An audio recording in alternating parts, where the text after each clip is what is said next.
Good day everyone out there in YouTube land. Today's video, 2000 mile Jeep TJ. Yeah, I know, I'm sitting inside my YJ. But there's a reason why the intro and the X's have been delayed. We installed a set of LED headlights, not just the H4 inserts, not conversion lenses. They are the whole headlight module itself. The headlight module comes from Auxbeam. As you've seen many of my videos in the past, you know, Auxbeam and I kind of work together on testing different product. So they sent me a set of the 7-inch round LED headlights to try out. So we elected to stick them in his Jeep TJ. The delay of the video is simply because we waited about 3 weeks for him to drive on his old country road. He lives on his old country road way back up in the sticks of Bethpage. So he wanted to see, and I wanted to see, how the disbursement of the light, how much difference it was between these factory halogens versus the LEDs. They rock. The LEDs are simply killer. So if you guys want to see the install and see a little bit of testing, you got to watch the video. So start out with, give me a thumbs up for liking the video, and subscribe if you haven't. You got to subscribe to see the reviews, to see all the how-to videos, and you never know what I'm going to do next, so you got to subscribe to find out. So also comment down below once you've done with the video. Tell me about your headlights, any type of upgrades. You got any particular lenses you like more than others, or if you got particular LED bulbs you like more than others, you do the comments. So everyone, let's get on with the video. Let's go. Okay, we're out here at my favorite little light testing place, 2000 mile TJ. Got the factory round halogen headlights. Right now we are on dim. You can see the color of the lighting out there. You got that kind of dim yellow look to it. Not a whole lot of distance, which is not a very long distance across here anyway. But you know, say the comparison of, you may have a deer in front of you, give you an indication of what kind of distance we got. Now as we hit the bright lights, you see we got a little brighter, a little higher, but the color is still pretty well the same dingy yellow. And as we come across, you see how the light comes. We got a little bit of disbursement to the side, but we still got to get solid focus beam in the center. It means the headlights are aimed like they should be. And get a little bit of eyeball here of the headlights, which the camera's not going to pick up how well the color is. It looked white in the camera, but they're still a dingy yellow. At least that's what my viewfinder sees. The lights we're installing have a daytime running light feature. So what we need to do on this 2000 model TJ is find where we can adapt in, hook into somewhere that runs off of the accessory when the key is on, a place to run the daytime running light. So we come over here, you know, you see the missing fuses and relays. This Jeep's factory like this, so you can possibly tap off of one of those. So what we're gonna do, we're gonna come over and look at ABS pump. Nope, we don't have one of those fuse. And see, this is not a California Jeep. So the O2 sensor front and O2 sensor rear, so either one of those can be tapped, which is going to be here or here. So what we got here is a little test light. Lights off, and let's see, we're going to find us a hot one. Let's see right there, if I touch that post, the light comes on. That means that post is hot all the time, regardless of key position. So we're going to look at the O2 sensor front. And watch my light. We got power there. Of course, we're not going to have them off those because this is where the power comes in the relay. Then you get your switching circuit that brings the power over to the others. We got power there. Okay, and then we're over here on where the ABS pump is, which we do not have on this Jeep. Okay, we got no power there, which should be the power feed in, but we're going to test the rest of them to make sure. This should be your accessory side coming into your relay. The other one's going to be switching circuits and complete the circuit to the ABS pump. So now we're going to turn the key on. What should happen is this one right here light up, because this is going to be your accessory side. See? He turns the key on and we get light. So what we're going to do is, for your daytime running light feature of those LED lights, we're going to tap on this side right here. So next thing we're going to do is we're going to go ahead and pull these headlights, the factory headlights out, and get the LEDs installed. Okay, what we need to do is remove the headlights. The first thing we're going to do, if you look right here, you got 3 of these around the ring. Here's one, and there's one. And there's of course the third one I just mentioned. There are T15 Torx. So take all three of those out first, which removes this ring. Okay, our next step we got to do is remove this silver ring right here that holds our headlight bulb in. You're going to have 1, 2, 3, 4, and there are T15 just like that trim ring is. Now right here we have your headlight adjusting screws. That aims your headlights. Don't mess with them. The only thing you want are those. So also as you remove the 4 T15 Torx screws, as you remove that ring out, it's going to allow your headlight to become loose and want to fall out. Do not unplug your wiring harness, which is located here. Don't unplug that until you're ready to pull the headlight out. This is going to give you a safety margin to hold onto your headlight to keep from it falling out and busting all over your driveway or something. So like right now, this one's out. We've got the headlight harness still hooked into it. Look at it, it's hanging there all by itself. It's not going to fall out. So at this point, we can take our hand grab hold of the bulb, unplug this, and remove the bulb. That's just that simple. Just that simple. I'll get out in a minute. Okay, there's a little tip here for you. As you got your T15 screwdriver taking out your screw here, have your fingers kind of guiding in like this. Allow the screw to come out in between your fingers so you can hold on to it and not drop it down into your core support here, and they'll be gone to the big dark black hole and never to be seen again. And take your thumb, hold onto the bulb here as you're removing. You have your hand kind of in a position like this with the screwdriver going between my fingers here.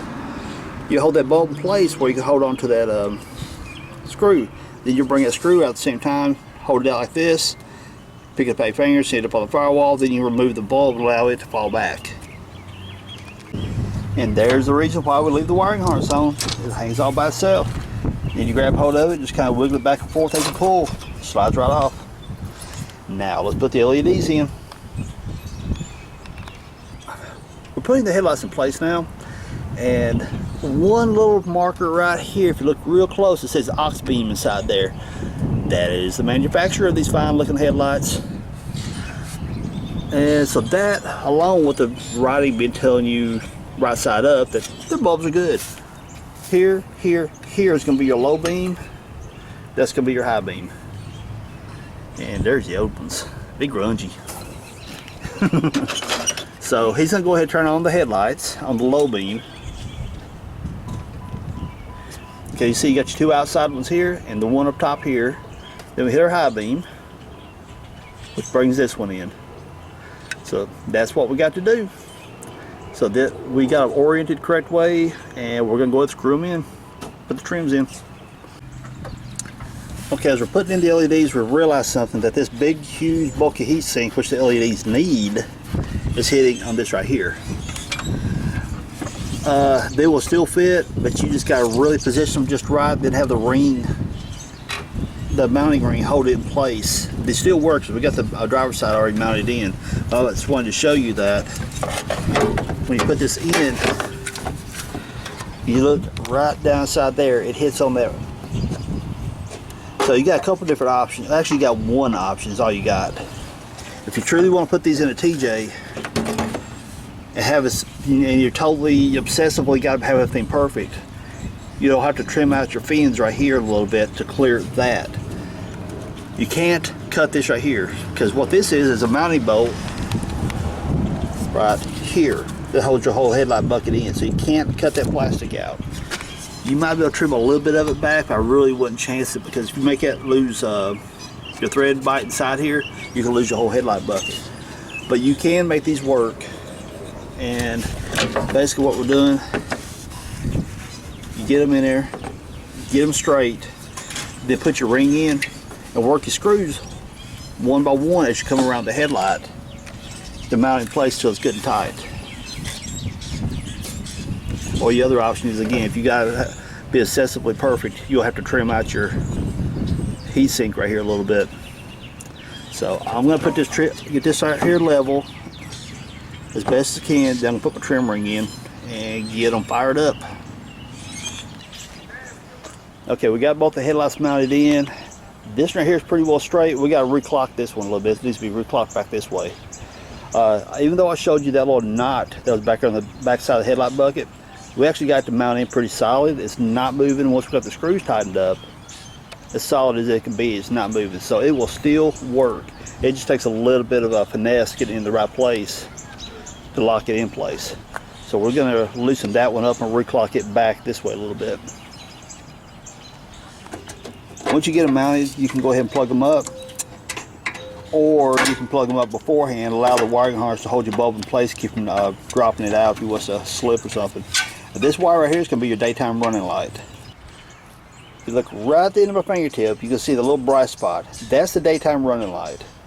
We just simply hooked it straight to the battery, see if it was even worth the hassle hooking it up. I mean, it's just a tiny little dot right there, versus a lot of your other newer cars, you see a big huge ring of LEDs that really jump out at you. During the daytime, that's not going to show anything. During the nighttime, you're going to have all the rest of your lights on anyway. So really, it's up to you whether you hook that up or not. Remember me showing you where the Auxbeam was right here to tell you whether it's upside down or right side up? I brain farted. Paying more attention to the camera than anything else. That one over there is upside down, so we got to turn that one around. Because I mentioned before, that's an H4 plug right there, and they come with the H4 to H13 adapters. Those are probably for the JKs, but in this case for the TJ, we're not needed on these. So hey, I got extra parts, yay! All right. Now that we've fixed our goof up right there, we turn that headlight around the right way. We're going to turn them on real quick and see what they look like. Okay, right here at our little light spot to check out the light quality of our LED headlights. Notice here, where's my finger at? Notice here, field of view comes all the way across. It's got a good wide disbursement of light, but if you notice that line right there, that is a sign of a quality headlight lens that controls the light properly, because you've got a really good sharp cutoff right there. Why does a sharp cutoff mean? What does it mean to anything? Well, when you got oncoming traffic coming at you, that sharp cutoff is projecting downward on the road and not projecting right into their windshield. So again, you can see how wide the field of view is here. Also notice the color. Halogens run about 35K in the Kelvin range color, that yellowish tint. Well, these are running around the ballpark around 65K. Excellent quality of color, excellent quality of field of view. Now we got the low beams going on right now. We're gonna hit the high beams.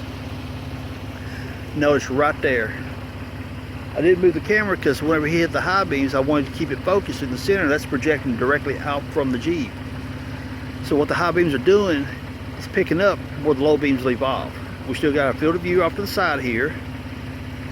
And that's for the low beams, but the concentration right here between my fingers is where the high beam kicked in. Excellent quality for light control. Again, it's not shooting up too ridiculously high, but no, you got oncoming traffic. Of course, you're going to dim down your lights anyway to prevent blinding your oncoming traffic.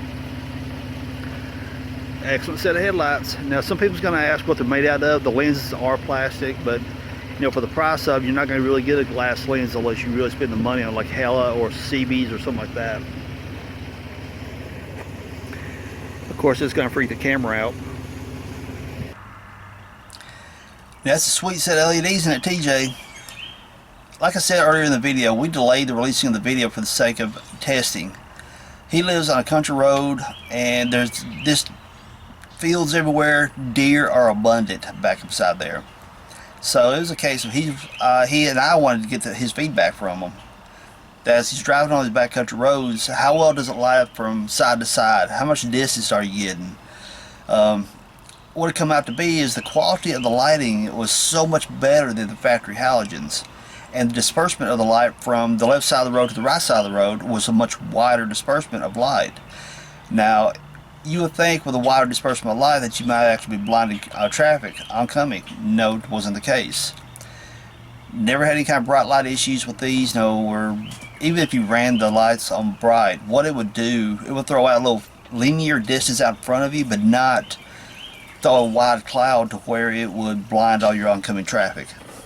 So mistakenly left the high beams on a time or two and never got bright lighted from oncoming traffic. So on the back roads, Had great light dispersion from side to side, as I said. Distance, the halogens may have had a little bit more distance on them, but the difference will be totally marginal. But the quality of the light of the LEDs installed was huge difference. The color between the two, you know, halogens have, your cheap halogens you get at Walmart or auto parts store, you can get the brighter, whiter ones, yes, but they pull a ton of power, I mean the halogens. The halogens that were installed were almost like a bright yellow, but the word yellow is the key here. LEDs were a nice bright white, natural sunlight white, to where, just like you're seeing in the daylight right now. So that's what you really want. You don't want the blues of those halogens or HIDs that really hide the Kelvin color. Kelvin color is like when you see on the package 6000K. 6000K is white. You get 8,000, you start getting blue, and then you get to 10,000, 12,000, then you start getting blue and purple. Yuck, don't do it. The distance is terrible on those. Don't do that. Stay at the 6,000 or 6.5, and you're going to have beautiful performing lighting ahead of you. Okay? So everyone, I hope you liked that video. Give me a thumbs up. Thanks Auxbeam for sending me a set of 7-inch rounds to try out on his TJ. They rock. So everyone, I ain't gonna do the peace out. You know what to do. First you gotta do subscribe, then you hit the thumbs up button. Yeah, that's it. Also, don't forget to leave me some comments about your headlights. Tell me what kind of headlights you like to use. Do you run HIDs? Do you run LEDs? Do you run some certain kind of halogens, conversion lenses? Tell me about your headlights, okay? So everyone, thumbs up for liking the video. Subscribe if you haven't. Tell me in the comments. And everyone, most of all, have a great day. Peace out. Later, y'all.